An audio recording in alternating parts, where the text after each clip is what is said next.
ജനവിധി പുറത്തേക്ക് വരാൻ പോവുകയാണ്. 8:10 EVM വോട്ടുകൾ എണ്ണിത്തേരും.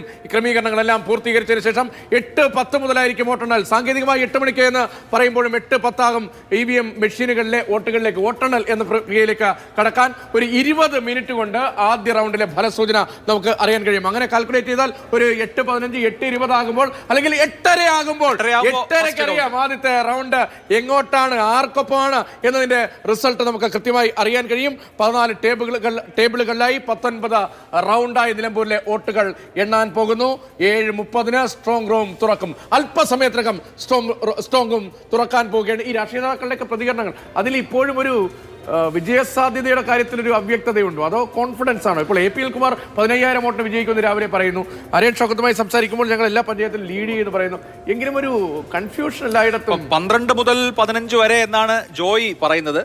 പക്ഷേ ചില ഘടകങ്ങൾ എന്ന് അദ്ദേഹം പറയുന്നുണ്ട്. ആ ഘടകങ്ങൾ പോസിറ്റീവായിട്ടും വരാം, നെഗറ്റീവായിട്ടും വരാം, സ്വിംഗ് എങ്ങോട്ടും വരാം എന്ന കാര്യം കോൺഗ്രസ്സുകാരും അൻവർ ഫാക്ടർ അത് വളരെ പ്രധാനപ്പെട്ടൊരു ഘടകമാണ്. അത് LDFന് കുഴപ്പം ചെയ്യുമോ UDFന് കുഴപ്പം ചെയ്യുമോ എന്ന വലിയ ചോദ്യമുണ്ട്. അതിനിപ്പം BJPയുടെ കാൻഡിഡേറ്റ് നിർണയവുമായി ബന്ധപ്പെട്ട് ആദ്യം ഉണ്ടായിരുന്ന ഉൾവലിയലുകൾ, പിന്നീട് വന്ന കാൻഡിഡേറ്റ് അതേ മലയോരം കേന്ദ്രീകരിച്ച് ഞങ്ങൾക്ക് ന്യൂനപക്ഷ വിഭാഗങ്ങളിൽ നിന്നാണ് വോട്ട് കിട്ടാൻ പോകുന്നത് എന്ന് പറയുന്നു. നേരത്തെ BDJS മത്സരിച്ച പോലെ 13,500 വോട്ട്.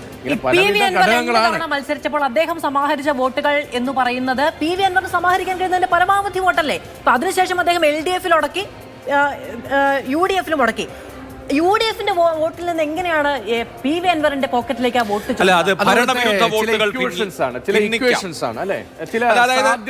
ആര്യാടൻ ഷൗക്കത്തിനോട് വിപ്രതിപത്തിയുള്ള വോട്ടർമാർ, അവർക്ക് LDFനോട് താല്പര്യമില്ലതാണ്. ആര്യാടൻ ഷൗക്കത്തിനോട് വിപ്രതിപത്തി 2 തരത്തിലുണ്ട്. ഒന്ന്, അദ്ദേഹം യാഥാസ്ഥിതിക നിലപാടുകളെ തള്ളിപ്പറയുന്ന, സാമ്പ്രദായിക നിലപാടുകളെ തള്ളിപ്പറഞ്ഞ, മുമ്പ് പാണക്കാട് തങ്ങളെ അടക്കം നിശിതമായി വിമർശിച്ചിട്ടുള്ള ആളാണ്. മുൻകാല നിലപാടുകളുടെ പേരിൽ ആര്യാടനെ വോട്ട് ചെയ്യില്ല, കൊന്നാലും തല പോയാലും ആര്യാടനെ വോട്ട് ചെയ്യില്ല എന്ന് പറയുന്ന ആളുകളുടെ വോട്ട് വരാം. ഇപ്പോൾ LDFും UDFും അൻവറിനെ പരിഗണിച്ചില്ല, അൻവർ ഒരു കോഴ്സ് മുന്നോട്ട് വെച്ച് ഫൈറ്റ് ചെയ്തിട്ട് അൻവറിനെ വഴിക്കിട്ട് പോയി എന്ന ഫീലിംഗ് ഉള്ള ആളുകൾക്കും അൻവറിനെ വോട്ട് ചെയ്യാം. ജമാഅത്തെ ഇസ്ലാമി UDF അഡ്ജസ്റ്റ്മെന്റിൽ പരാതിയുള്ള ആളുകൾക്ക്, പുത്തൻ കൂറ്റുകാരെ അംഗീകരിക്കുന്നു, സർട്ടിഫിക്കറ്റ് കൊടുത്തു സതീശൻ എന്ന നിലയിൽ അഭിപ്രായമുള്ള ആളുകൾക്ക് അൻവറാണ് ചോയ്സ്, സ്വരാജ് അല്ല. അങ്ങനെ ആ നിലയ്ക്കൊക്കെ അൻവർ വോട്ട്